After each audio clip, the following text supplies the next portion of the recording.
Well, hello there, Dippers, and welcome back to episode 128 of the Sauce on the Side podcast. As always, Dippers, I'm your host, Drake, joined by the man, the producer, Mr. Leighton Pip Shavantone. Drake Ryan Fitzpatrick, Fitzmagic, some would call him, has made 158 starts in his career. Where do you think he ranks all time in yards per game? Passing yards per game, obviously. Is there a certain amount of games that you have to play? 150. 150. Minimum. Yep. I'm going to go ahead and say he's in the top 10. He's in 24th. 24. But that's still really good for a journeyman. Yeah, no, it's great for a journeyman. Yeah. I just thought because he had all those like just crazy games where he just slung it around, plus like he played in the new era of football. 24, top 25 quarterback. Yeah, go for a game. All-time leader is Drew Brees with 281, by the way. Wow. That's absolutely insane. Yeah, somehow he was left off NFL's all-time team. Yeah, Ryan Fitzpatrick? Drew Brees. Oh, I'd sign Ryan Fitzpatrick up for it. How's Drew Brees left off the top? He wasn't picked. Now, if this was picked 10 years down the road, guess who would be on there? Drew Brees. Drew Brees. Yeah, no, he would not pick them. It's because he's still in his prime. That's a completely. He's still in his prime. That's probably how it happens. Hey, but you remember what I said? If you start Ryan Fitzpatrick every game, You win at least 5. you win at least 5. Hey, and 3 weeks ago, do you remember what my bold prediction was? What was it? That they ran the table, and they ended up winning They're in the table. exactly 5 games. So, Dippers, today, we will obviously put a bow on the season. We will give our season awards, talk about the playoffs, obviously, with our Week 17 word association recap, like we always do. Unfortunately, the regular season of football is over. I feel like just yesterday I was getting excited about the Bears winning the Super Bowl before Week 1 even started. I was making my trip up to Chicago, but after a blink of an eye, the NFL season is over. We will also talk about the NCAA college football playoffs, talk about some of the bowl games this week. This is the biggest week for bowl games, and we'll talk about the games that we had just seen this last week. So, latency, Week 17, biggest winner. Tennessee Titans walking to the playoffs. My Week 17 biggest winner is us. Listen to what all we got to see for Week 17. Jameis Winston. And this was a week where, obviously a lot of starters sit, so usually it's not that exciting. This week was awesome. We saw Jameis Winston walk off throw. Pick 6, which was his 30th interception of the season, and his 7th pick, his 30th interception of the season, 7th pick 6 of the season, which set a record for 30 touchdowns, 30 interceptions, and a record for most pick 6s in a season. Also, Jameis Winston's first pass of his rookie contract was a pick 6, and his last pass of his rookie contract was also a pick 6. Also, what we got to see, the Patriots lose to Fitzmagic. We saw Derrick Henry run a 50-yard touchdown in to take the lead in rushing yards this season, and we got to see a beast mode touchdown in the last game finish 1 yard short. Yep. Awesome week of football. Good week of football. Biggest loser. New England Patriots. All they beat the Dolphins at home. The Patriots have now lost 2 games in Week 16 at home in the Brady era. You mean week 17? Yeah, sorry. They played at home Week 17, lost 2 games now in 20 years. Wow. I had actually heard a stat that was Tom Brady's first loss in Foxborough to a team in his own division that finished under 500. That's absolutely crazy. My biggest loser is the Saints. So 2 years ago, obviously, you had the Minnesota Miracle, which knocked him out of the playoffs. And then last year, basically a pass interference non-call keeps them from, advancing to the Super Bowl. So then they go through all these rule changes to make it where pass interference is now reviewable by the booth, and also you can challenge it. But if it's by the booth, it has to be in the last 2 minutes. Yesterday, they lost their 1 seed because the Seahawks lost that game. And did you see the blatant non-call of pass interference in the end zone on Jacob Hollister? Did. The Saints rule. Saints rule. The Saints rule.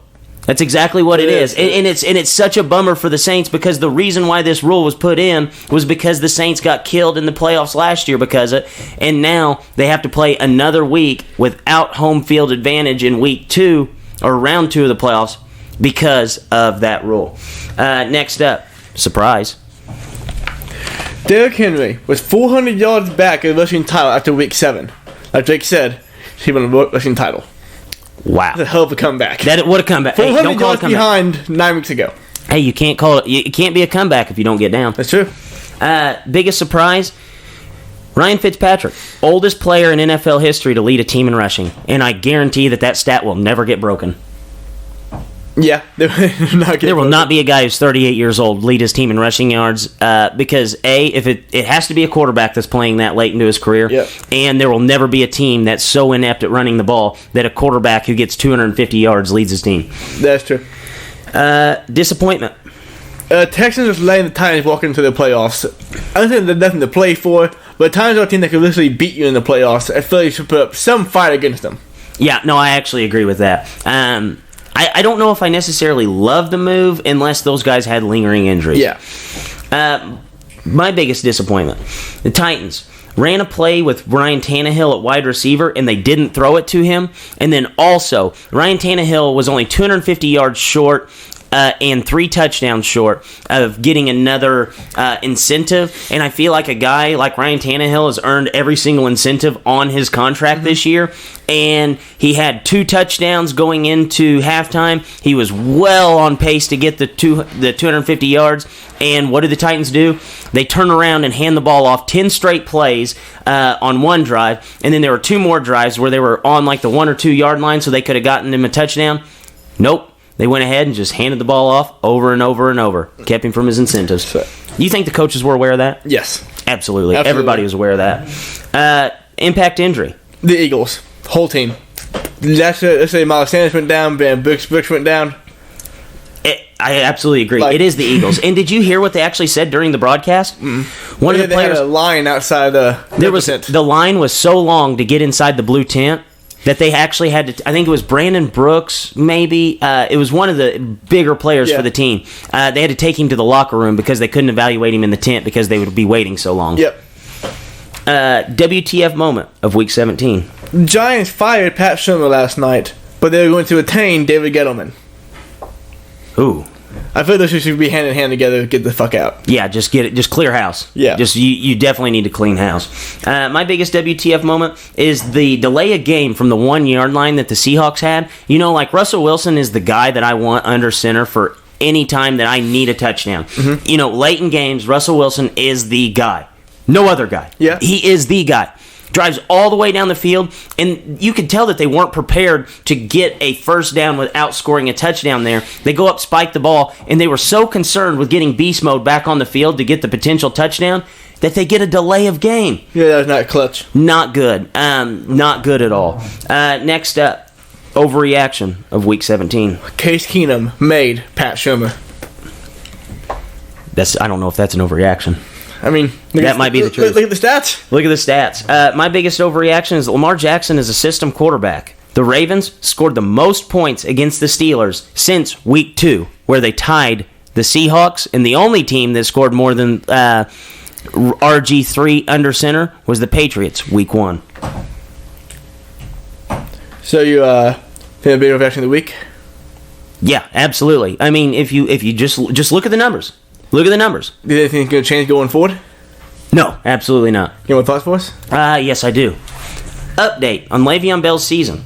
He officially set the NFL record for a player who had at least 245 carries for the fewest amount of rushing yards. Wow. Eat on that for a second. 245 carries had the fewest amount of rushing yards in NFL history for a guy who had that many carries. The Chargers, a team who went 5-11, had the most Phillip Rivers stat of all time.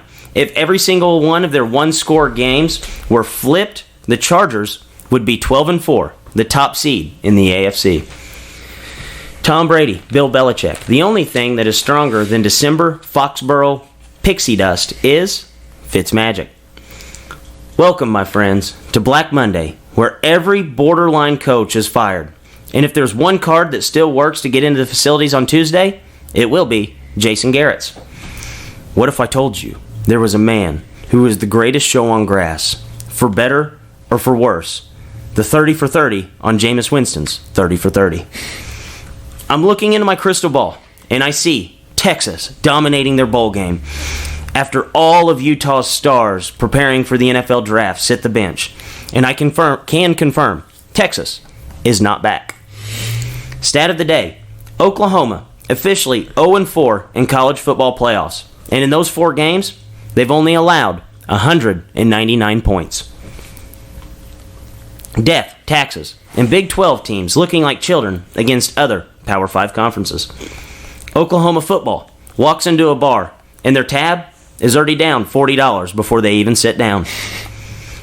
And there's a new book out this week. It's titled Surviving Black Monday While Doing Absolutely Nothing. And it was written by Jason Garrett. And those have been my thoughts. Those are some good stats on there, honestly. 199 points. That's 50 points a game that Oklahoma gives up whenever they play in the college football playoff. Yeah, they're 0-4 in it now. Yeah. Can we stop putting Big 12 teams in there? Yeah, and they want to bitch about... we'll get to it later. We'll get to it. Okay. All right, so NFL season awards. So, we're going outside of the box here. We're not just giving, Offensive Player of the Year, Rookie of the Year. Like, we're going to give out, a lot of different awards here.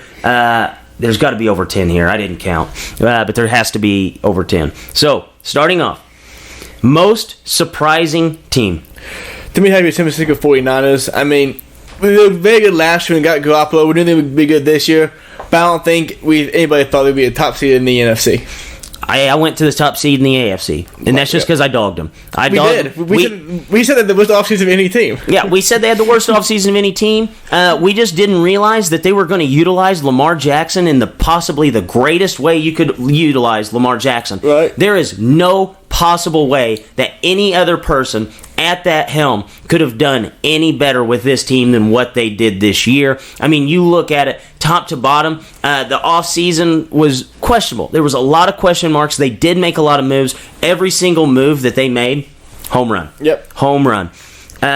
Most surprising player. Lamar Jackson. You just talked about. We said they had the worst offseason ever. You know what? We could have been right still because there was spot people very good. They had Sheldon Mosley and Eric Weddle, and they just didn't get Mark Ingram. But like I said, Lamar Jackson, nothing else mattered. He had, 1,200 rushing yards, 3,300 passing yards, 30 total touchdowns. Just insane, unreal year.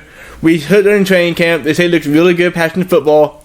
No one thought it would be this good, though. Yes. If you are coming out and saying that in Lamar Jackson's second year you thought he'd be this good, you're a liar. Yeah. Especially whenever you look at the skill players around him. Mm-hmm. Like, name the elite skill player that they have. I mean, they have Mark Ingram, who's a good running back.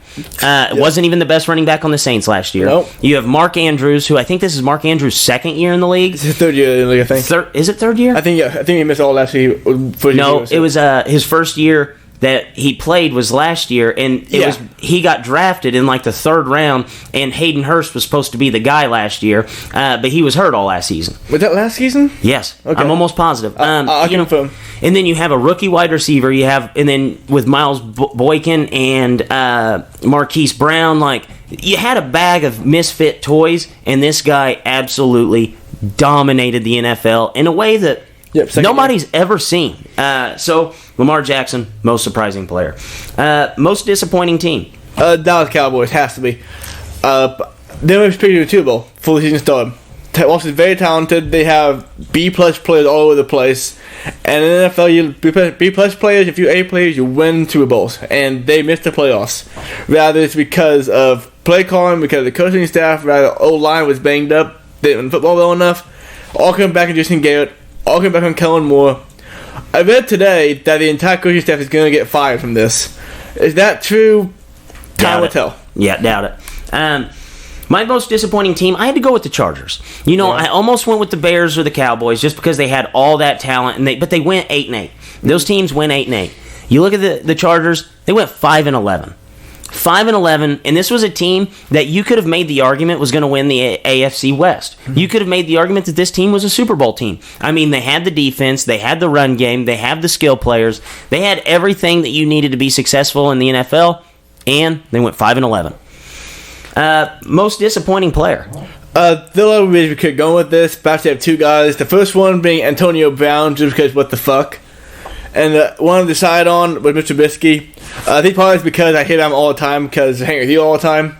But look at his numbers. They weren't that much worse from last season. It's just that there's no regression there. And there were games where he looked worse than he had his entire career. But then there were games where he looked great. And those games will help boost his numbers up. But I picked him just due to the sheer lack of progression.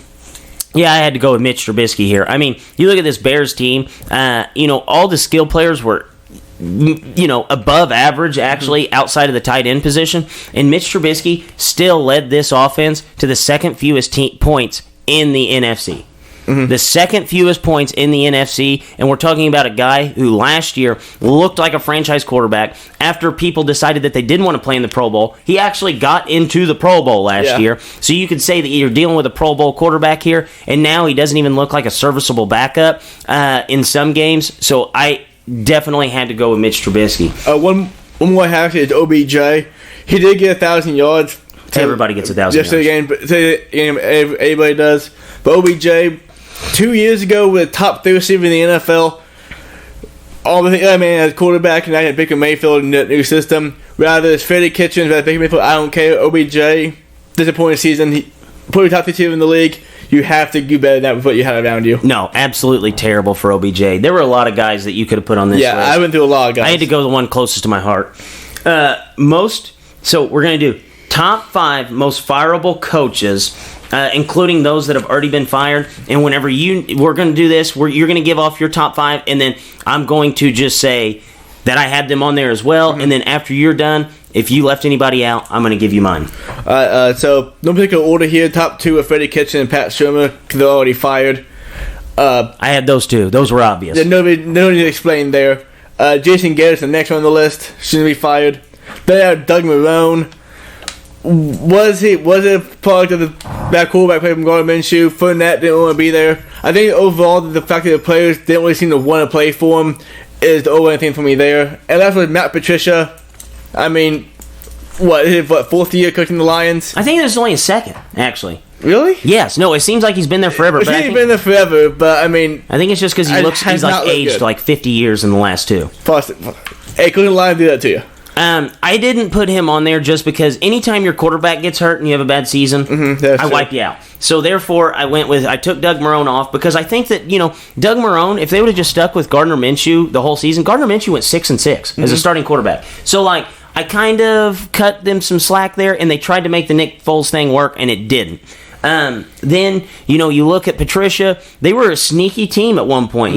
They played the Packers close twice, and they were a pesky team. I think they were like 3-5 at one point and then lost out. So I left him off. I put Adam Gase on there just because of the simple fact that this guy's supposed to be an offensive guru. It seemed like everybody came to coach this year except for Adam Gase. He had the second fewest points in the NFL with his team that they went out and got, Le'Veon Bell, whether he's good or bad. I think he's more bad than good. But you also have a young quarterback that's going to be the guy there, and you still get the second fewest points for the entirety of the season. And, I mean, realistically, he only missed like 2 games, so I didn't cut him any slack there.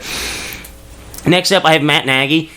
Just because this was the weirdest season I think I've seen a coach have in a while, where this guy last year just had this pizzazz, and it was great. But now he's kind of backed himself into a hole, and every time that he talks, he tries to sound a lot smarter than what he is. And I think that if the Bears brought in somebody like a Ron Rivera, this team would immediately turn back around to the defensive, minded team, and they would actually be more effective on offense because they would be beating people down. So I think Matt Nagy's seat's about as hot as it gets. And, Mitch did get hurt for a game and a half, but after that, the team was absolutely terrible, especially on offense when you're supposed to be the guy on offense. Yeah, so Adam Gase, I had him on there because since Sam Darnold post-mono, they went 7-5, so that showed at the end of the year. They still couldn't score. End of the year, got some things going, though. Hey, but they won games. Yes. Well, Packers look awful all year, but guess what? They won the games. Just win, baby. And they put Matt Nagy on there because I felt like he was a victim of his quarterback, and this was his third year, his second year, so he didn't draft Mitch Trubisky. And I think, nothing can happen right here. Then we move on from Mitch to get him one more chance to get a quarterback in there. Second round pick. But ultimately, I do think Nagy gets fired, but I think Gase comes back next season. Okay. Next up, Coach of the Year. Sean Payton. John Harbaugh is right up there, but Sean Payton all year long. Drew Brees goes out, didn't miss a fucking beat. He comes back, the best team in the NFC. For me, home run, Sean Payton, Coach of the Year. I went with John Harbaugh just because what he did to make this work. You know what I'm saying? He did a lot of stuff to make this work, and he went straight from a guy who he's coached basically the whole time he's been in the coach of the Ravens with Joe Flacco, and he completely changed things around. Lamar Jackson and Joe Flacco couldn't be any different at quarterback, and he still managed to get the number 1 seed. And then I put in a little. I think there's a guy who. Is there a way that I can give a vote to a 5-10 team or a 5-11 team? Brian Flores. Brian Flores. Do you realize that the Dolphins, after they traded all those pieces, went 5-4 to end the season? Yeah, they got hot. They beat the Colts, they beat the Eagles, they beat the Patriots, and this guy, I don't think, gets enough credit for doing such a great job. Most coaches in this situation where they're trading away talent just rolls over and gives up. Once they went back to Ryan Fitzpatrick and really just said, okay, this is your ship, you run it, this team actually was a good football team for the remainder of the season. And I don't know if there's a coach in the NFL where nobody wants to be there for the first, 6 games to turn things around this way. Conspiracy theory. How many games did they win out in a row? I don't know if they. I think they just won the last 2 consecutively. They went 5-4 though in the season. Tua got hurt. They want Tua. They said, "Hey, Brian, win some games. Get a later draft pick. We can save some money on the top." Not a bad idea. Conspiracy theory. Not a bad idea. They decided to start winning for Tua. Win for Tua. Win for Tua. That could be what they did. All right. Defensive Rookie of the Year. Nick Bosa. It's a slam dunk. Before seeing you pick Devin Bush, he had a really good season, but Nick Bosa, he had 9 sacks, 16 tackle for a loss, 25 QB hits, best defense in the NFC. This is an absolute home run. Yeah, I think, you could go with Devin Bush, you could go with Devin White, because those guys were very, very good. But Nick Bosa was the thing that turned this defense around. You know what I'm saying? If there was one thing that turned this 49ers defense around, which ended up being one of the best units in football for at least the first 10 weeks, you can make the argument even later than that.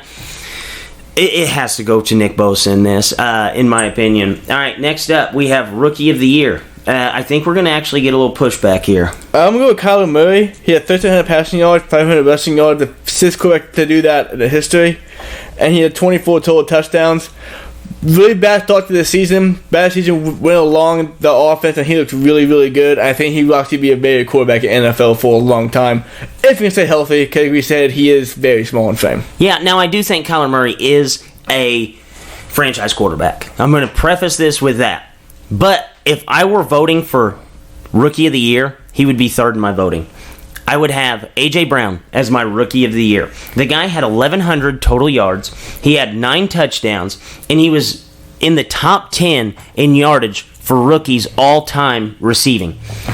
Anytime you're in the top 10 of a position that, there are a lot of rookies that see the field, he is top 10 all-time in receiving yards. I didn't run through the touchdowns, receptions, all that. But A.J. Brown, outside of, they did make the quarterback change to Ryan Tannehill, and as soon as Ryan Tannehill walked in there, A.J. Brown became an elite NFL receiver. Yeah. If Ryan Tannehill would have quarterbacked for all 16 games, I legitimately think that we could have been looking at an A.J. Brown who would have went for close to 1,500 total yards this year, but he didn't. But he still had 1,100 yards. He was, this offense was one of the best offenses in the NFL once he started clicking with Ryan Tannehill. He was the leading receiver on a playoff team. He did a lot for this team, and I really think that if the Titans didn't have A.J. Brown, they would not be a playoff team. And I also have Gardner Minshew over Kyler Murray. You look at what they did. Kyler Murray actually had more Gardner Minshew actually had more pass yards per game. He only got to 12 starts. He went 6-6. Where you look at Kyler Murray, who went 5-11. And I know Kyler Murray had the rushing stats, but really he had 4 more starts than Gardner Minshew, and he only had 200 more rushing yards. So it's not like the yardage disparity was it wasn't that substantial. And you look at what Gardner Minshew did through the air, 21 touchdowns to Kyler Murray's 20. I would actually have Kyler Murray as my third. And before the season, Kyler Murray was a slam dunk in my opinion. All right, next up, Defensive Player of the Year. Who do you have? a few games for this one, but I'm going to go with Chandler Jones from the Cardinals. He got overshadowed because the Cardinals defense was just absolutely abysmal, but he did have 19 sacks, 8 forced fumbles, 11 tackle for loss, and 37 QB hits. For defense to be that bad hit, that good stat still, that's very impressive. Yeah, he's really the only guy that the defense had to, or that the offense had to worry about. So you know he was getting the double team, and he still was managed to have one of the best seasons in the league. I though went with T.J. Watt because he was the wrecking force on the best defense in the NFL. And this guy, he was 5th in sacks, 1st in forced fumbles, 3rd in fumble recoveries, 3rd in QB hits, and he's the only player in the NFL that had at least 8 sacks and 2 interceptions. So I had to go with T.J. Watt in this spot, just because, this guy had, I think he actually, going into last week, had the highest Pro Football Focus grade of all defensive players. So T.J. Watt had an unreal season. I didn't see it coming. He might be better than J.J. He's healthier right now. Yeah, we said that happened. Healthier for sure. All right, next up, Offensive Player of the Year. Who do you have? 2 choices for this one. One, Chris McCaffrey, 10 rushing yards, 5 receiving yards. Still could ever do that. Michael Thomas did have 140-something, 9 catches, but 1,000 done 3 times ever. That has to be the award. Yeah, I agree with that. The Offensive Rookie of the Year is basically the best player on offense that doesn't win the MVP. Yeah. And, if Lamar Jackson wasn't there, I still don't think Christian McCaffrey would win MVP. This is basically a stat award, and this guy had 1,000 and 1,000. That never happens. 3rd player ever to do so. And he did it on a bad team where everybody was keying on him. He was the only guy that was really going to do anything. Unreal season by Christian McCaffrey. And it's such a rarity that I feel like he has to have some type of award after a season like this. Otherwise, I think there's going to be a lot of pushback if he doesn't win that. He's going to have to get it. All right, MVP of the 2019 NFL season.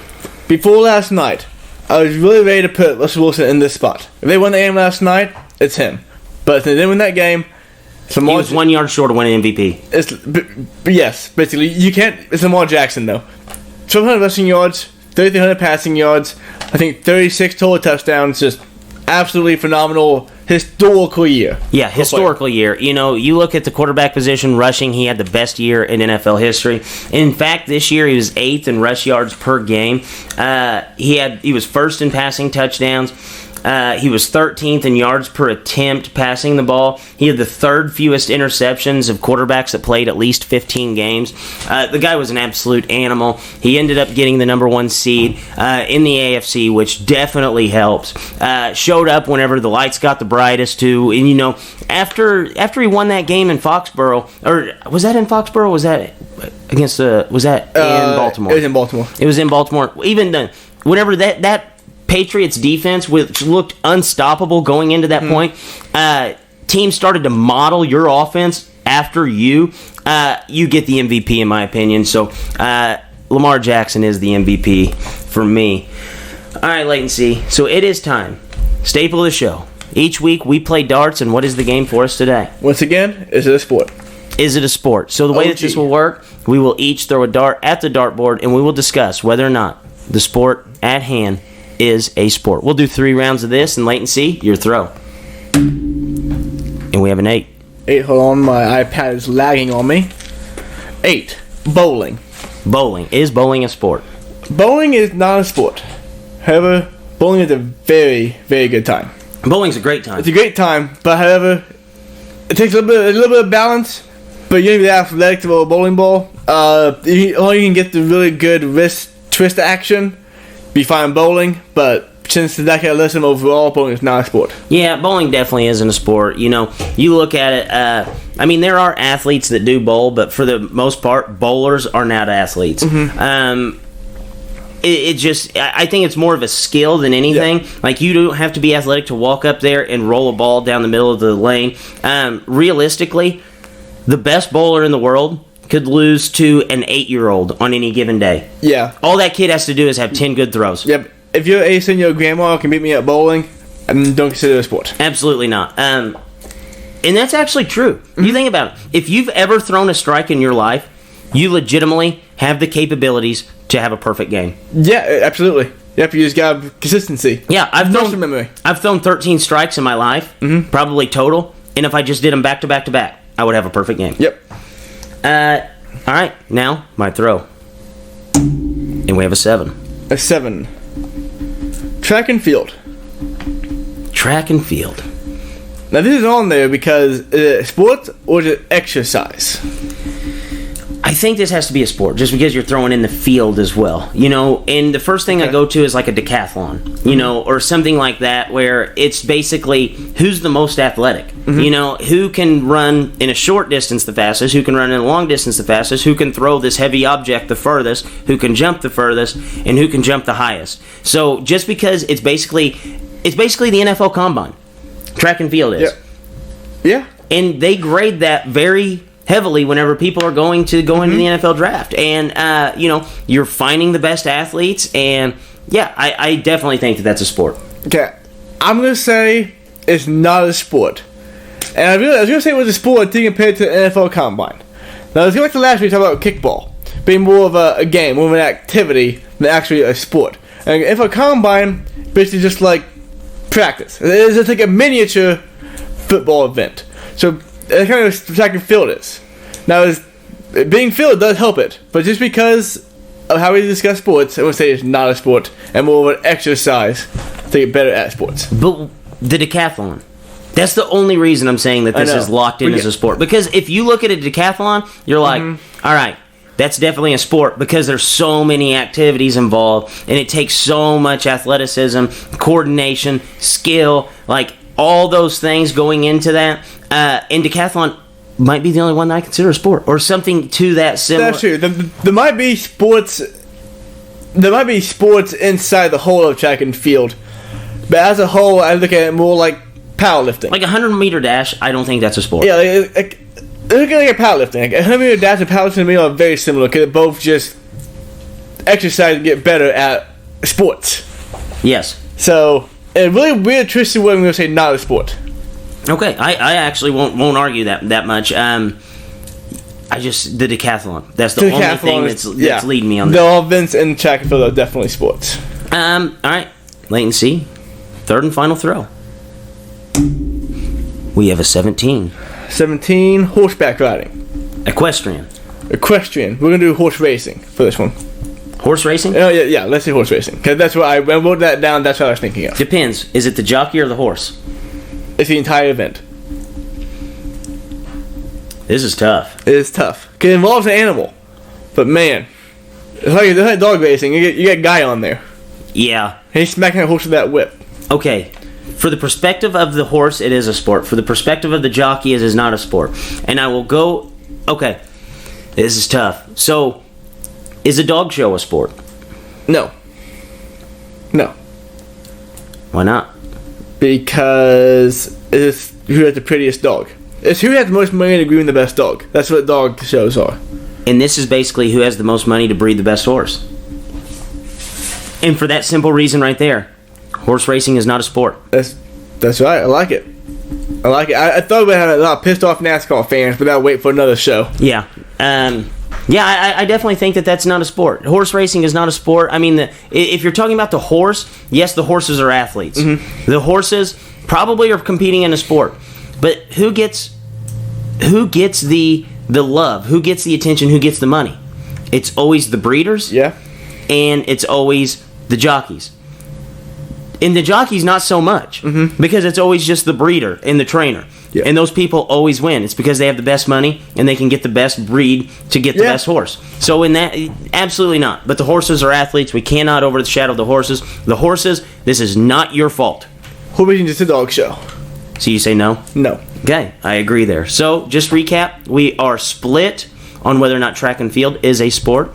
We are saying that horseback racing is definitely not a sport, and bowling is also definitely not a sport. All right, so let's go ahead and talk about the NFL playoffs. So we have 12 teams in the playoffs, just like every single year. I'm going to ask you before we dive into this anymore, how many teams do you see legitimately having a chance to win the Super Bowl this season? Three. Three teams. Wow. I think there are 3 teams. And the 3 teams are the Ravens, Saints, and Chiefs. So it's the 49ers in that spot, and I can't trust any other teams, in my opinion. I was going to say that the only teams that I did not think could win a Super Bowl this year would be the Bills, the Eagles, and the Packers. The Eagles because too many injuries and you don't have enough time to game plan for this. Like, you're getting thrown right into the fire immediately. The Packers, I just don't think the Packers are good. But then I think everybody else has potential there. I think the Packers have won. They're just not that good. The Bills, I don't trust anything about the Bills. Honestly, I don't. I really am still trying to figure out how they're in this spot here. And the Eagles, no. So I think that there are actually 9 teams that I really wouldn't be terrifically surprised if they won the Super Bowl this year. So basically, I'm not picking the Titans because they have to win 4 straight road games. The Patriots, the defense is great, but come time when they have to score, can they actually score? They got Tom Brady. They'll figure it out. The Vikings also have to win 4 straight road games. Vikings defense, though, man. And the Texans, fuck's sake, it's Bill O'Brien. No, okay, yeah, I'll go ahead and give you that one. We'll go ahead and say 8. I don't think that the Texans really have a prayer because of coaching. And the Bills, like you said, and the Eagles, like you said. But here's the thing. Titans, very good defensively. They're hot. They're humming. Their offense, Ryan Tannehill, he's looking like a top 5 quarterback in the NFL. And what travels on the road? The run game. Yes. And Derrick Henry is peaking at the right time, and he just took a break last week. However, they did lose to the Texans 3 weeks ago at home, and the Texans didn't have Will Fuller, who is very important to that offense. Well, okay. Will Fuller will not play. I'm just going to go ahead and say that. Like, if he plays, he's going to be out within like 10 snaps. Yeah. I don't know. We'll have to see. So we'll start off first. Titans at the Patriots. Last I saw that this game was like 4.5 points. Yep. Who's going to win this game? I got to pick the Titans. Me too. Because of what I said, like, we just saw the Dolphins put up, 26 points? Yeah, a lot. Again, at home. Titans are better than the Dolphins. They can definitely do that. And like I said, if the Patriots have to score points, have to score touchdowns, will they do it? They couldn't score 26 points on the Dolphins defense. The Titans defense is much better than the Dolphins defense. I'd give the Patriots all game planning things. And the fact that 4.5 point spread, I gotta go with Titans on this one. Yeah, I definitely have to go with the Titans. I think the Titans are going to win this game, and I think that there's a chance where they do it convincingly. I think there's going to be a lot of feed the beast there with Derrick Henry. And we're going to end up in that weird spot where, how Bill Belichick really likes to focus on the other team's main receiver. Well, Ryan Tannehill's been successful throwing the ball to Jonnu Smith, getting Adam Humphries involved whenever he's healthy, getting Corey Davis involved to get him his touches whenever he's out there. This Titans team can do more things to you offensively than what this Patriots team can. So if the Titans are playing from behind, they can catch up to you. They can throw the ball all over the field. They can score. If they're playing with a lead, there's nobody to milk the clock with right now in the NFL than Derrick Henry. I mean, they turned around and handed the ball off to a Titans running back 10 straight times last week, and they scored a touchdown on that drive. Drove all the way down the field and scored. I think that this Titans team is as scary of a sixth seed that we've seen in a long time. If Ryan Tannehill was quarterback, this team would be flirting with a number 1 seed. They really would be. All right, next up, we have Bills at Texans. Who do you like? Man, what a game, huh? Dude, why is this game not... Is this this should be the Saturday game. Is this a Saturday game? Yeah. Okay, good. Okay, thank God. I'm Vic. Yeah, AFC's on Saturday. Okay, this has to be a Saturday game because realistically, this game was built to be on Saturdays. Texans versus Bills. Texans own the Saturday spot. Yep, and I'm going to go with the Texans. Like you said, you can't trust the Bills to do anything. The Bills are going to fall out on their face because the Bills do, and this will happen on Saturday. Texans, in my opinion, a much better team than the Bills. So much an absolute game. The offense is much better. The defense, I think, can stop the Bills' offense. Bill O'Brien's a very awful coach who will have at least 2 clock-based management plays in this game. And Texas will win this game by 2 points because of it. However, Texas will win this game. Yeah, this will be a very close game, And realistically, if I had more faith in Josh Allen just as a passing quarterback, I really think that I would like the Bills in this spot. The Texans, like I've said before, the way to beat them, you just pass the ball, and you can beat them pretty easily by doing that. I just don't trust Josh Allen enough, And, whenever Deshaun Watson in a close game, I trust him a lot more than what I trust Josh Allen. And the Bills, they just have way too many question marks on how they're going to manufacture points throughout the game. Unless they get to Deshaun Watson early and often, I think we're in for a game that might be at arm's length. All right, next up, AFC divisional round. Late and C, you have the Titans at the Ravens. Who wins? I'm going with the Ravens, the best team in the AFC. The defense isn't that great, but the fact they keep the ball for so long, the defense has a great number because of it, and you can't stop Lamar Jackson. Can't stop that entire offense right now. Two very similar teams for how to play a football game, but the fact that Ravens have Lamar Jackson, that is the X factor. MVP of the league, Ravens will win this game. See, this is where we run into rest versus rust. Lamar Jackson's sitting out 2 straight weeks now. And yes, they were probably game planning for the Titans because they figured that the Titans were going to win, so they have an extra, week of preparation. But they, I don't necessarily think that they're going to win this game. I think the Titans are going to win this game. This team is scary, and they had to play that last week as a playoff game, and they ended up winning that game, kept that game at arm's length. Yes, they were playing the Texans' backups, but still, to win any game in the NFL, it is very tough to do. And the way that they just manhandled that Texans team, I am all on board for the Titans in this week. I don't think that this Ravens defense is going to be able to stop Derrick Henry. I don't know if anybody in the NFL can stop Derrick Henry at this point. In the way that Ryan Tannehill's throwing the ball, I like this offense just as much as I like what the Ravens are bringing to the table. You have a guy, Mike Vrabel, the head coach of the Titans. If there's a guy that's going to figure out this Lamar Jackson puzzle for one game, and he can go all in and tip his hand, because guess what? You just have to win this one game. It's not like they're going to be able to game plan and beat you later in the season. That's what I attribute Lamar Jackson's crazy game against Bill Belichick to be. I think the Titans win this game. I don't know why, but I am all on board this Titans team. They might be the most complete team with the Ravens in the AFC. All right, you have the Texans at the Chiefs. Who do you like? I'm going to go with the Chiefs, and it's because Andy Reid is going to feast on this Texan secondary. Oh, my goodness. It's going to be Joe Burrow against Oklahoma. Yeah, the game could be over at halftime. I absolutely agree. Who won this game a few weeks ago? Chiefs. The Chiefs blew them away, didn't they? And it'll be the same. And the Chiefs' defense keeps getting better. It is getting better. Yeah, it's unreal. And you knew that getting those pieces, they couldn't have been that bad, through that stretch. But now that Mahomes is healthy, this team's just running. All right, AFC title game. You have the Ravens playing the Chiefs in Baltimore. Who do you like? Game of the year, baby. Going with the Ravens, though. Give me a very, very good game. I am praying we see this game. 2 of the best quarterbacks in the league, head-to-head. But the Ravens, like I said, Lamar Jackson, they are at home. The defense has good numbers. I think they can shut down Patrick Mahomes if enough time so Lamar Jackson will be able to lead there when the clock out. Ravens win. See, I actually have the Titans at the Chiefs. I don't see anybody beating the Chiefs realistically until the Super Bowl. I think that this Chiefs team, the Titans, I think that they're the more complete team. But whenever you look at the Chiefs, can you score in under a minute? Absolutely. You can score in 5 seconds if you're the Chiefs. You have Patrick Mahomes, you have Tyreek Hill, you have Travis Kelce. They have so many ways that they can kill you, and this defense now is looking up there as a top 10 defense over the last few weeks. I think they're actually the number 1 defense over the last 4 or 5. I have to go with the Chiefs in this spot. The Chiefs win that game.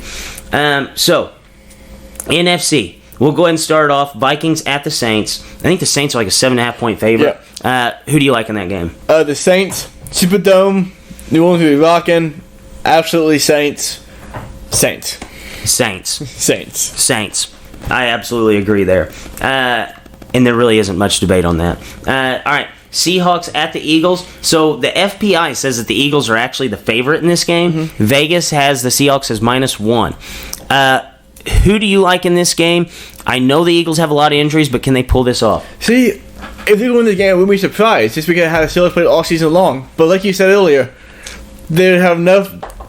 too many injuries. They don't have enough guys to prepare for this game. And if Miles Sanders is banged up and if Brandon Brooks is both banged up, I just can't see it winning the game against the Seahawks. This game could be a 1-point game for Seahawks winning it. Oh, yeah. No. Whenever they say the spread's 1 point, I have the Seahawks winning this game like 27-26. Yeah, like that actually could be what happens. But I just can't see a good Carson Wentz. He is top 5 talent, quarterback talent in the NFL. Phenomenal. The Seahawks are going to win this game just because experience, because of health, all those reasons why. Yeah, and realistically, the way that this Eagles team got into the playoffs, like, they played the Giants close until the fourth quarter. Mm-hmm. They played the Giants close. They beat the Giants in overtime whenever Eli was quarterbacking, and then they ended up winning, I think it was a 5-point game against the Washington Redskins. Like, this team's they've won 4 in a row, but really, how good is that 4 in a row? Yeah. So I look at the Seahawks team. All you have to do is just give the ball to Russell Wilson and say score on this Eagles secondary. And he's going to do it just about every single time, barring any unforeseen injuries that pop up on the Seahawks this week. I know Michael Kendricks came up lame towards the end of the game last week. If he's a full go, I see this Eagles team just running through the Eagles. But then again, the way that it works out, the way that the season has been, the Seahawks are going to win this game 27-26. Yeah. All right, next up. We both have the Saints at the 49ers. This is a rematch of just a few weeks ago. Who wins? I'm going to go with the Saints. 49ers are a very good team. Like I said earlier in the show, I just can't trust them to win the play like this. They get the Saints. The Saints, in my opinion, are the best team in the NFC. They are absolutely buzzsaw. Just destroying everybody. They scored 30 points at halftime yesterday. Drew Brees is on fire. Nothing slowing this offense down. No, and they've been scoring on absolutely everybody. I mean, they even went through the gauntlet of the schedule there for a little bit, where they, put up a ton of points on the 49ers. They put up a ton of points against the Titans, beat the Titans. Like, this is a legitimately good football team, offensively and defensively. I think you could honestly make the argument that this is one of the best teams in the Saints' history, and this team has won a Super Bowl in the past. Drew Brees is clicking at the right time. I think that the injury was the biggest blessing in disguise for this team, because we saw Drew Brees kind of slow down as the season went on, and right now he's peaking at the right time, so I have to go with the Saints there. Next up, we both have Seahawks and Packers. Who wins? In Lambeau. I'm going with the Packers. Oh. It's at Lambeau. The defense of the Seahawks is not good. The defense for the Packers is not good. Like I said, it's at Lambeau. They are two very similar teams in how they play football. I'm going to go with the Packers at home. I think this is going to be an all-time beast mode game. Ooh.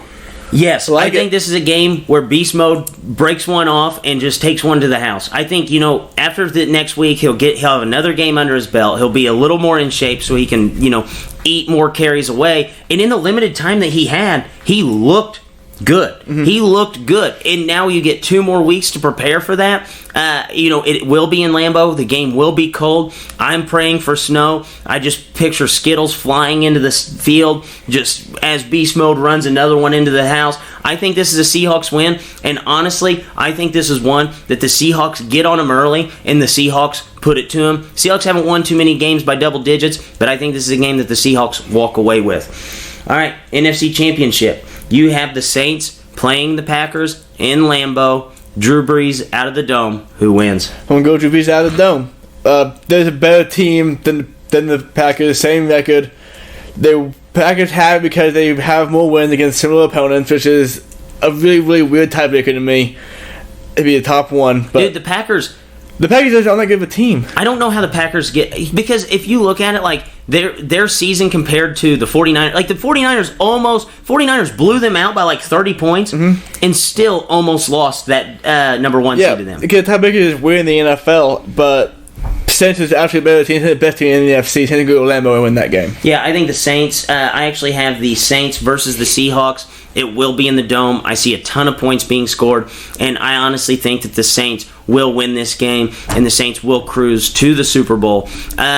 If the Saints have to play the Packers, I feel like every single box that you have to check, defensive line, secondary, linebacking core, offensive line, quarterback, running backs, wide receivers, I feel like the Saints lead in every single category. Yeah, they absolutely do. Yeah. They should. And I feel like the Saints will win that game. I think the Saints are the best team in the NFC. All right, so wait and see. You have, for your Super Bowl, the Ravens versus the Saints. Who do you like? I'm going to go with the Ravens. Nothing to slow this offense down. This could be actually a phenomenal game, high-scoring game, but in the end, Lamar Jackson had the ball in his hands. He's hitting magical like he has all season long, get the job done. I have the Chiefs and the Saints. I see the Saints winning this game. I not only think that the Saints are the best team in the NFC, I think they're the best team in the NFL. We're getting to a weird spot where, they're looking like the best offense in the NFL, and they're coupling that with a very solid defense. Teams can't run the ball on them. And it's not like the Chiefs are going to need the run game, but you look at in games that the Chiefs were successful this year, they broke off one or two big runs that propelled them to victory. And I see the Saints being able to slow down that offense enough and really get things going on their offensive side of the ball and end up winning this game. Drew Brees needs this another title, and I think he's in the right spot to get it. This is going to be a fun playoff. Yeah. Oh, yeah. Can't wait. Great game. I just pray the Titans make the Super Bowl. Ryan Tannehill under center for Super Bowl. That'd be nuts. That would be awesome. All right, NCAA football. So LSU absolutely rolls Oklahoma 63-28. I cannot believe I'm saying 63-28 in the college football playoff. Is this an embarrassment to the Big 12, or is LSU just this good? LSU is very good. LSU is very great. good. But this is such a bad thing for the Big 12. And this is why the Big 12 isn't respected. Because every single year, Oklahoma gets in this damn playoff, and they always do this. They always blow it. Blew that to Alabama, but this to LSU. And Big 12 next year, when the first forbidden come out, and Oklahoma is 7th or 8th, this is why. And don't bitch about it either, because you know it's true. You know you don't deserve a top 4 seed, a top 4 spot right after that next season, but you're going to get one anyway. You don't deserve it. Yeah, no, I absolutely agree. You look at this LSU team. The only team that they scored more than 63 points against was Northwestern State and Vanderbilt. So that's absolutely embarrassing. And then you say, oh, well, Oklahoma had that prolific offense and they could score on anybody. They scored on everybody in the Big 12. And it's not like people couldn't find ways to score on this LSU defense. Texas scored more points than what they did. Ole Miss scored more points than what they did. And Florida has been Florida's offense, people kind of laugh at it. Yeah. They scored as many points as what Oklahoma did. And even Vanderbilt scored more points than what Oklahoma did. I'm done with the Big 12. I've said for the last few years that the Big 12 is the Pac-12 only with Oklahoma. Because Oklahoma dominates everybody in the Big 12. The Big 12 is just this bad. Yeah. LSU is a very, very good team. Borderline great college football team. But, oh my goodness. This was pathetic. Mm-hmm. Did you see that Joe Burrow's within 3 touchdowns away from tying Colt Brennan's all-time quarterback record for touchdowns? Yes. Yeah, that's the exact reaction that I had, too. Because Colt Brennan was playing Sisters of the Poor, terrible teams out there. 60 times a game. Yeah, got to throw the ball 80 times a game. He's within. I think it was 58 touchdowns to 55. Wow. I mean, having 7 a game does help that a lot, but holy shit, that's impressive. Well, Colt Brennan got to play in the. He got to play in a bowl game, I'm pretty sure. So, no, I mean him getting 7 in one game really helps. But yeah, no, that's insane. And that was against a top 4 team. Yeah, that's amazing. Yeah, and doing it in the SEC nonetheless. I hope he gets it, but I don't hope he gets it. You know what I'm saying? Because Colt Brennan is this just tale of what happened. It's mythical. In Hawaii, you play at 11 p.m. here in the States. Yeah, it's a mythical thing. You know it's all in place. You stay up till 11 o'clock. Yeah, everybody, dude. You even have people that are older than me. Whenever they see the Colt Brennan stat, they're like, "Who is Colt Brennan?" Yeah, and it's I've been a college football fan. Who's Colt Brennan? And it's he was a creature, dude, who played on the islands of Hawaii.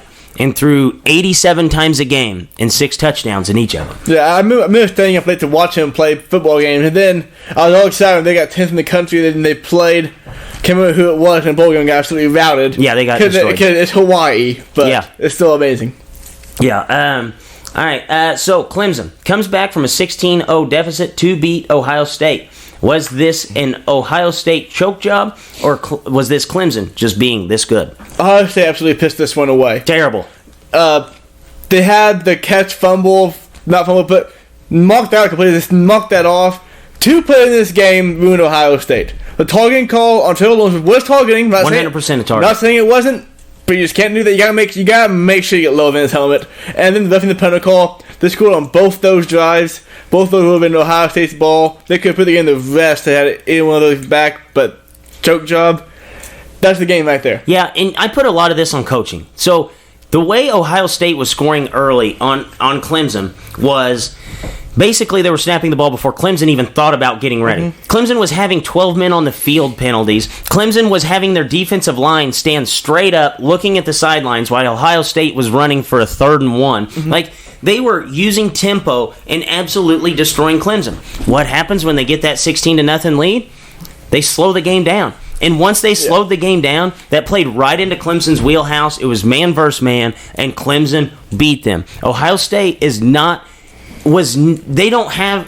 Now, granted, Ohio State has great players, but they don't have the Clemson players. And man-on-man, those Clemson players are going to beat them. They had to get a little tricky, and they ran tempo early on. And then, also on coaching, I put penalties on. And they were sending guys all after the punter the whole entire game until...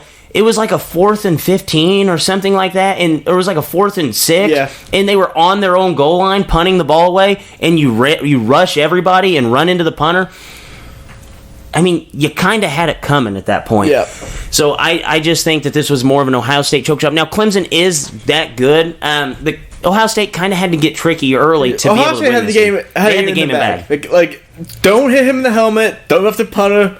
That's a 14-point swing right there. Absolutely. Absolutely. And you let Trevor Lawrence run for 68 yards. Yeah, objectively, 14-point swing. That play really only happened. Yes, and now we have problems with the targeting calls. Yep, that's what you're pissed about. Now. Everybody's mad about that, and it's like, hey, we've seen worse calls this year. That's the rules. Everybody was cool with it whenever it came in because it's player safety. Now everybody's mad about it because Ohio State gets beat. All right, so now this sets up Clemson versus LSU. Tiger on Tiger crime here. We have LSU as a -6 favorite. What are the keys to the game, and who do you have winning this football game? So, just like you said earlier, Clemson can score points, and a lot of teams this season have scored on LSU. So maybe they score points, but can Clemson stop Joe Burrow? No. No one will do it all year. No. No one is doing it all year. No. I'm with you. I think they can. No. Dude, I think if you threw Joe Burrow on the Steelers today, or if you threw Joe Burrow on the Bengals today, I think the Steelers defense would still have trouble stopping this guy. Now, I'm not saying he's going to go out there and throw for 8 touchdowns and, have more touchdowns than Matt Ryan in the dome all season. Like, I'm not saying that, but he is good. Mm-hmm. He is unbelievable. I think the keys to this game is LSU is going to have to play with some tempo, which they're good at. And, if they get up there to the line, and Clemson, they're not used to that. They're used to the ACC where, teams aren't prolific offensive teams. I see LSU jumping on Clemson very, very early. I know I did say last year that I thought Trevor Lawrence was a quarterback that was going to win 3 straight national titles. He was going to cruise to, 3 of them. I just think LSU's too good. You didn't see the Joseph Steve Young come back, did you? No, I didn't see this Joe Burrow coming out of nowhere. I didn't see this LSU team just coming out of nowhere. Guys, we're only 16 months removed from LSU being an underdog to Miami to start the season. That is crazy to think about. That's how good this team has progressed with Coach O at the helm. Who do you think is going to win this game, though? LSU, I agree, too. I think there's going to be a lot of points scored, though. It could be close, but if it's not close at all, I wouldn't be shocked.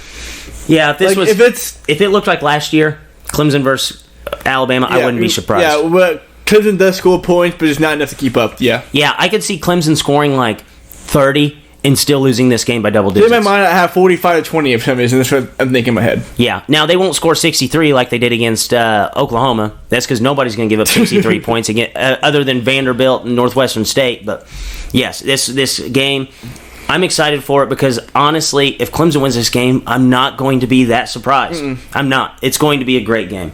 All right, Latency. It is time for the shittiest take of the week. Each week we watch a lot of sports television, listen to a lot of sports radio. And what is your shittiest take of the week? Today, Colin Cowherd was breaking down his preseason picks for division winners.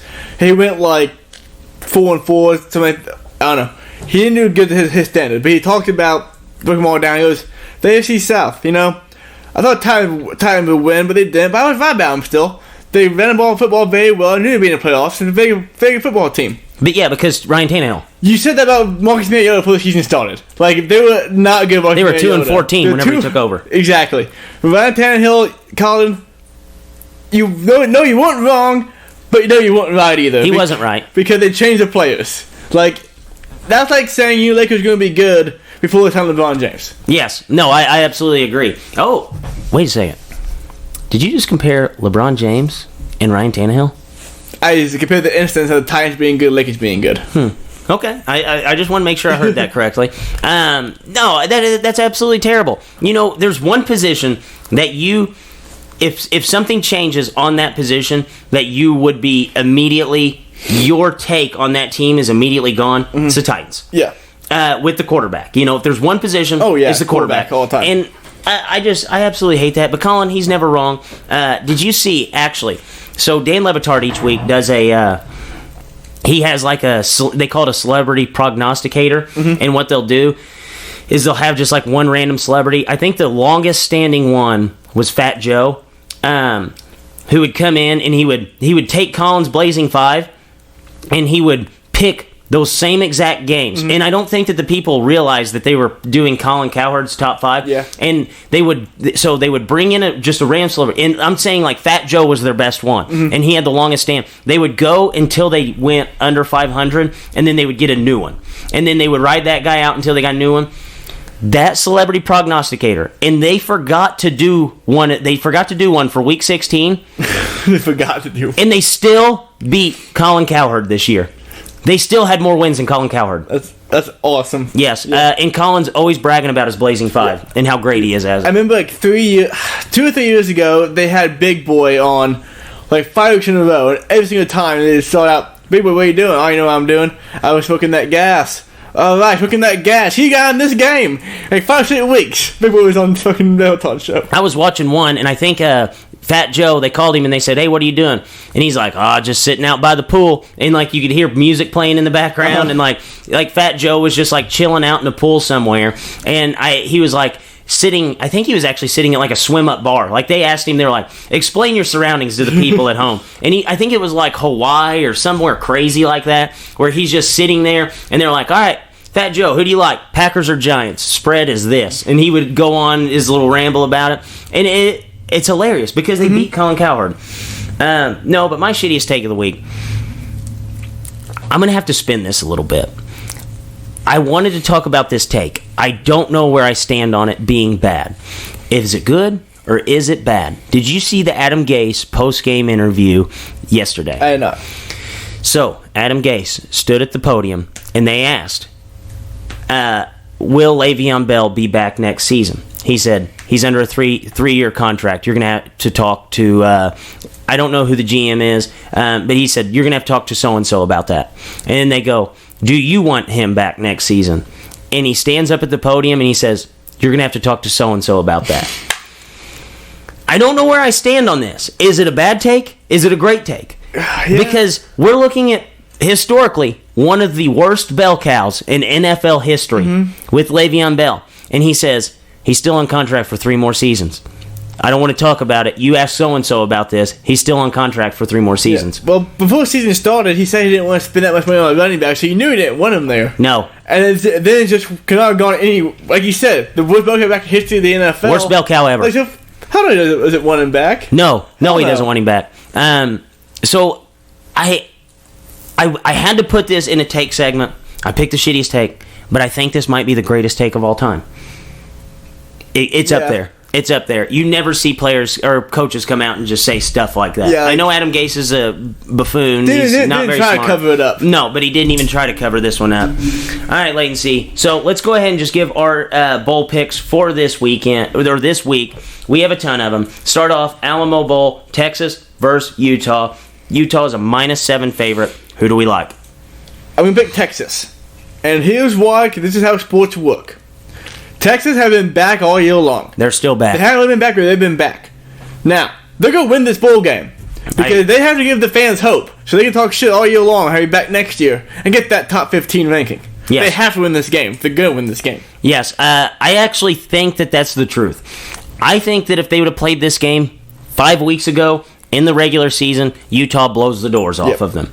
But since it's a bowl game now, and Texas has to have this, I think Texas is going to sneak away around to win this because sports are weird and sports work out this exact way. And we have to hear how Texas beat a top 12 team in the country. Had that team won against Oregon, would have been in the college football playoff. We're going to have to hear about that. This Texas team was actually really good. Look at their last game.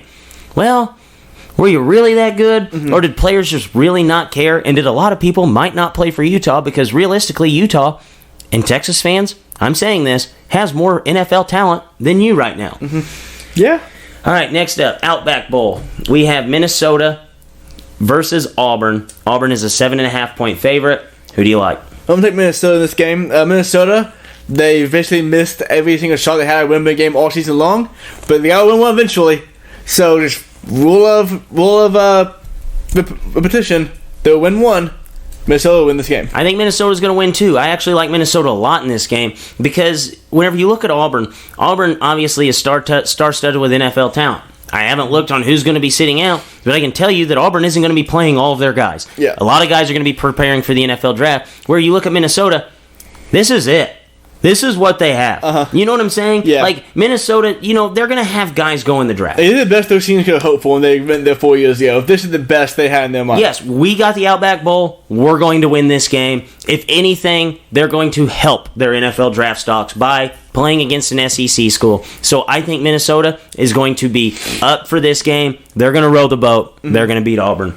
All right, next up, we have Citrus Bowl. Number 14, Michigan versus number 13, Alabama. A little run back of some Big Ten versus SEC. Alabama's a 7.5-point favorite. Who do you like? Last time we saw these two teams, Michigan was being beat by 29 against Ohio State, and Alabama was losing to Auburn. But Michigan will win this game because Alabama does not play well and the game means nothing. Look back and played 79 Oklahoma, got housed because it didn't mean anything. And rather it's a thing with the coaching staff, a thing with the players, could be both. Michigan can come in this game and win this game because they're playing Alabama. Alabama is like the Patriots of college football, as anybody out there knows. Like, you bring your best shit against the best shit, and that's Alabama. Michigan will win this game. There's no way Jim Harbaugh would not have this team 100% ready to go for this. No, I actually agree with you. I think that this is a game that Michigan's going to win, and I can't believe that I'm saying that because Alabama has too much to lose here. All these players that are legitimate, the cream of the crop for Alabama cannot play in this game. Yeah. Because if you end up getting injured in this game, you're going to lose millions of dollars. And I think Michigan's in a good spot here because they're getting an Alabama team that's not playing for anything. Alabama looked flat against Auburn, gets beat by a freshman quarterback. If you get beat by a freshman quarterback who has a sub-60 completion percentage on the season, you can lose to Shea Patterson. Yep. And I think that's right where I'm at with this Michigan team. All right, next up, Rose Bowl. Number 6, Oregon versus number 8, Wisconsin. Who do you like? I'm going with Wisconsin. Like Oregon is a good team, but I kind of thought they were overrated all year long. Because Jonathan Taylor got the run the ball down their throats and controlled the clock. And ultimately, I think at some point in time, Oregon won't be able to score against that really, really good Wisconsin defense. I'm actually going to go with Oregon this week. And I think Wisconsin is the better team. But Oregon's defense is actually pretty solid compared to what we always think with Oregon. And Justin Herbert needs this game bad. If he wins this game and he looks good doing it, what's the last thing you put on film? A win against a great defense. And Justin Herbert has said he's always dreamed about winning the Rose Bowl for Oregon. He didn't say he wanted to win a championship for Oregon. He said he wanted to win a Rose Bowl for Oregon. And that's been the MO of this guy, basically, the whole time he's been there. I think Justin Herbert does come to play. I think Justin Herbert has one of his best games of his college football career against a very, very good defense. And they're going to let him basically take the reins and do whatever he needs to do to raise that draft stock. And putting the game in Justin Herbert's hands, I think, is a good idea. I'm taking the dog again. Clean sweep on the Dogs so far. All right, last up, we have Sugar Bowl. Georgia versus Baylor, 5 versus 7. Baylor is a 5-point dog. Who do you like? I'm going to go with Georgia. Simply because Baylor a Big 12 school. They play football in the Big 12. They play 7-on-7 in the Big 12. Georgia's a very good program. They kind of look shitty at the end of the year, but damn it, Jake Fromm, you're not going to lose to Baylor. What happened to Georgia last year in their bowl game? They lost. Got beat by Texas. They're back. Hey, but no, Texas wins that game. Texas has to win that game to be back. Baylor's not Texas. They got beat by Texas. And Matt Rule, I think this is his swan song. This is his last game. Oh, yeah, dude. He's heading to New York. He's going to be the Giants head coach, and he deserves it. He's a very good football coach. He plays defense in the Big 12. I love Baylor in this spot. I think that the guys are going to be up. I think Matt Rule's probably going to let these guys know this is the last time he's going to be coaching for them. And these guys are going to come out and they're going to act like it's their last game ever. Where Georgia last year looked absolutely horrible against Texas and got routed. Those players had championship aspirations. You tell Baylor week 1 of the end of the college football season, just like you do with Minnesota, hey, you're playing in the Sugar Bowl. You're number 7 team in the country. You're going to be playing number 5 Georgia. They're happy about that. Oh, yeah. You tell the guys from Georgia that they're not going to be playing in the college football playoff. They're not going to be happy about that. Good point. So I think this team's going to be up to play, and I absolutely love Baylor this weekend. All right, Leighton C. Best bet on bowl weekend. Michigan +7 against Alabama. We just talked about it. Alabama, too much to lose, but they might not come out, play 100% hard. I guarantee Michigan does. Jim Harbaugh wants to win this game. He wants to beat Alabama. He wants to beat Nick Saban. My best bet, parlay all the dogs. Parlay the dogs this week. Every single one of these teams. Utah, championship aspirations, playing Texas. They're a dog. Who? You talking about the dog? No. Texas. Oh, Texas okay. is. Okay. You look at Auburn, championship aspirations, playing Minnesota. Happy to be there. Michigan, right now, they're playing Alabama. They're about to put their best stuff on tape. Alabama, championship aspirations. Oregon, Justin Herbert has to put his best showing on tape. Playing Wisconsin, who had championship aspirations. Oregon, Justin Herbert, Rose Bowl, happy to be there. Georgia, not happy to be there. Baylor, happy to be there. All these dogs, happy to be there, and they're going to go out and play just like they are happy to be there. They're going to come out swinging. I love the dogs this week. Hopefully they don't go, I guess it'd be 5-0, but I really think that the dogs will come to how I say all the money lines on this one. All money lines on the dogs. Also Indiana with Tennessee. Yeah, that's a no-brainer. It's Tennessee. All right, Leighton C., it is time. Each week you go out and you watch several different movies, and you bring at least one into review. Time to put you in the spotlight. What do you have for us today? Speaking of a movie called Uncut Gems, stars Adam Sandler. This looks awesome. Yeah, he owns a jewelry store. That's what you call a jewelry store in New York. But it's one of the ones that have like, the real big flashy stuff. Like, designer, like he has a Furby that's played in diamonds and gold. A Furby? Yeah. Oh my god. The eyes moving it. He's one of those guys. But he's really fucking shady. And he loves betting sports. Any guy who has a diamond-plated Furby is shady. Yeah. Really shady guy. Love betting sports. Addicted to betting sports, actually. Kevin Garnett comes into I don't know anything about that. Kevin Garnett comes into the store one day and wants to shop. And this is his big break. Is it Kevin Garnett? Is it Kevin Garnett playing Kevin Garnett? Yes. Okay. Kevin Garnett is a very good at playing Kevin Garnett. Like, I don't think they wrote lines for him. I think they told him, Kevin, this was happening. Do what you normally do. This is real life. Because like all the interviews you see of Kevin Garnett now, he's out of the league, all the uncensored shit. It's just like that. Like this is how I imagine Kevin Garnett really is in real life. Do you think that there's a way that they just like trick Kevin Garnett into coming into these places and like all these actors are set up and Kevin Garnett had no idea that this was like an acting job? It was basically the Truman Show for Kevin Garnett. That'd be hilarious. No, he definitely knew about it. So that'd be great though. Be really good. But anyway, though, Adam Sandler gets this black opal rock from Africa shipped to him after years and years of getting it. And he thinks it's worth $1 million. And Kevin Garnett comes into the store and sees it. And like, hey, you gotta buy this. Just can't sell it to you. It's at an auction. So he said, okay, well, loan it to me. Get it to me. So they traded championship ring for the opal. And Kevin Garnett that night just goes off. Like, huge game. So what did Adam Sandler do naturally? He pawns Kevin Garnett's championship ring and takes the money and bets it on Kevin Garnett to play very well in that game. Which Kevin Garnett does, and he wins the bet. So then he gets the ring back, they talk back for the opal, and then Kevin Garnett then buys the opal for a lot of money. And then not gonna spoil what happens in the ending, but another humongous bet made in the end, and then something crazy happens. This sounds good. This movie is really freaking awesome. This is me. You like the season of the movie theater. You know, they lean back. My girlfriend said I was sitting up, my elbows on the armrest, my seat still leaned back. Like I was leaning towards the screen, fully engaging this movie. Just like every Adam Sandler movie you probably ever watched. For the last half hour, 45 minutes, she said I did not sit back or look away once. She said at one point in time she could hear my heartbeat. Like, just a phenomenal movie. That being said, I think every person in the theater but me hated it. What? Everybody hated it. But you should have stood up and asked, does anybody know what an over-under is? And if they said no, their opinions do not count. And I think that's what it was. In some way, I related to Adam in that situation. I've been there before. Like, shit, you have this money, and you want to bet it, but you don't bet it because you know you can't afford it.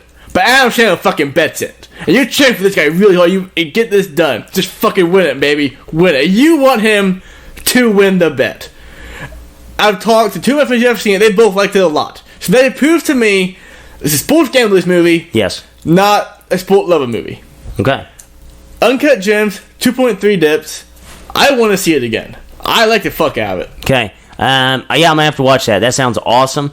And obviously, I think if you're a sports gambler, this has to be a 3.0. Oh, I mean, yeah. dude, you're getting... It's like sports. Okay. The only reason I ducked it down...